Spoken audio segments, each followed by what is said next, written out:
जय शिवराय, जय शंभूराजे।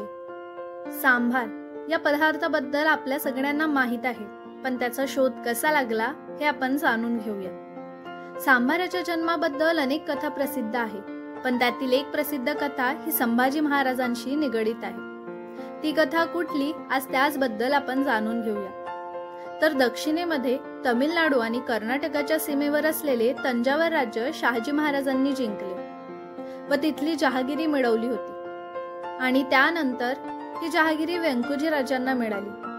व्यंकोजी राजे म्हणजे शिवाजी महाराजांचे सावत्र भाऊ। छत्रपती बनल्यावर संभाजी महाराजांनी कर्नाटकची मोहीम हाती घेतली होती। म्हैसूरच्या चिक्कदेव राजाला महाराजांनी गुडघे टेकायला लावले होते आणि या विजयानंतर आपल्या चुलत भावाची भेट घेण्यासाठी महाराज तंजावरला गेले। यावेळी तंजावरमध्ये व्यंकोजींचे पुत्र शाहूजी राजे गादीवर बसले होते। त्यांनी संभाजी महाराजांसाठी मेजवानीचे आयोजन केले। संभाजी महाराजांच्या आवडीचे पदार्थ बनवण्याचे आदेश त्यांनी खान साम्याला दिले होते। त्यांना माहित होते संभाजी महाराजांना तुरीच्या डाळीची आमटी आवडते। त्यांनी ही आमटी करण्याचे ठरवले। सगळी तयारी झाली, पण मग लक्षात आले की डाळीच्या आमटीसाठी लागणारे आमसूल संपले आहे। या गुस्ताखीमुळे शाहूजी महाराजांचा पारा चढला व हजर असलेल्या सेवकांचा गोंधळ उडाला। मग तंजावर राजांचा मुख्य पल्लवाचार्य हा देखील मराठी होता।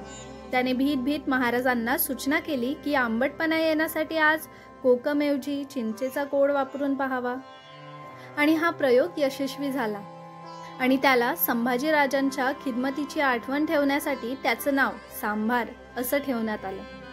पण काही जण असंही सांगतात की चिंच वापरण्याची सूचना पाकशास्त्राचा अभ्यास असणाऱ्या संभाजी महाराजांनी दिली होती।